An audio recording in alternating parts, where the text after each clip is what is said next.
obviously, that is morally way less egregious than somebody who shoots up a school, right? And so, like, people are going to categorize these things in where there's like a hierarchy of how do I feel about each one of these individual circumstances. In other words, not all killings are created equal, if you will. And if you want to soften the analogy a little bit, I brought this one up the other day.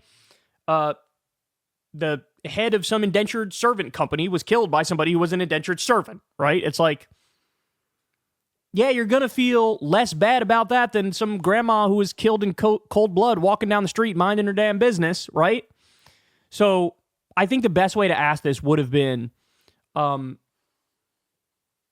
you feel sympathy for the United Healthcare CEO killing?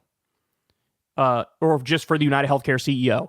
And I think that probably would have been a majority, like, nah, I don't really care, right? People don't really care. They don't really care. Because they saw that, everybody kind of knew, oh, yeah, I know why that happened, right? Like, I said there was a small chance it was like this dude had some gambling debt or something and the mafia axed him, but it was overwhelmingly likely, like, oh yeah, so, you know, this is because these motherfuckers reject countless price gouge you and then deny claims on the back end and people die as a result of it and people go bankrupt, like, fucking of course, right? Of course. All right, so let's continue here. Most voters, 68%, think the actions of the killer were unacceptable, while 17% overall found them acceptable. Again, that's crazy. Basically, 2 out of 10 people who you talk to are saying to a pollster, that's acceptable. It is acceptable to murk this dude. 2 out of 10 people. That's wild, bro. Young voters were far more split. 41% found the killer's actions acceptable. 40% found them unacceptable. About 24% found them somewhat acceptable. And 17% said completely acceptable. Wow. Look, this ties into the story that we actually just discussed, right? They charged Luigi Mangione with terrorism. And the reason they charged him with terrorism is they genuinely want to have a chilling effect. They see the reaction online. They know people feel like this. And they're attempting to send a message, right? That even just feeling sympathy is over the line. I showed you guys this before, but Seb Gorka, who's going to be Trump's counterterrorism czar, he compared Mangione sympathizers to terrorists. And then you have Ken Klippenstein reporting from a few years back that U.S. military training describes socialism as a terrorist ideology, right? And they have them listed like right alongside neo-Nazis. And so I expect a lot more infiltration of left-wing groups, even though Mangione himself was actually not a leftist, right? But I expect much more infiltration of left-wing groups. I expect much more spying. I expect more situations like we saw with that woman in Lakeland, Florida, who basically cursed out her insurance company online and said, you guys are next. And she got arrested for it. They are attempting to crack down on this overtly and clearly so people get the message. You know, they don't want to see a reaction like this. Somebody said on Twitter, I wonder if they're going to make CEOs a protected class. I wonder if they're going to make CEOs a protected class. And you know what? That's a fair question. But it's hard when this many people are willing to say to a pollster this. I mean, good luck trying to put that toothpaste back in the tube, homie. Good luck. Because it's such a widespread sentiment, right? It's such a wide... This is why you saw in Ben Shapiro's comment section and Matt Walsh's comment section. I mean, these people are not... They're nobody's lefties. And they were like, yeah, I don't feel sympathy.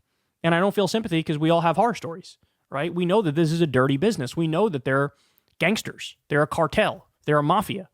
Their whole business model is decrepit and immoral and unethical and shouldn't be allowed and it shouldn't exist, right? And so people feel that way because there's all the evidence and reason in the world to feel that way.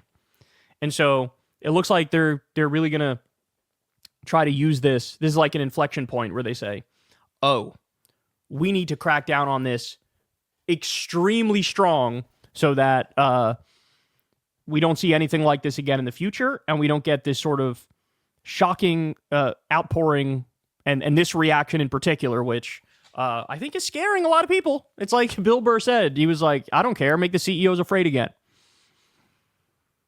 Again, that feeling is coming from somewhere. And I'll also say this. The fact that the numbers here are what they are, it means that the actual number out there is higher.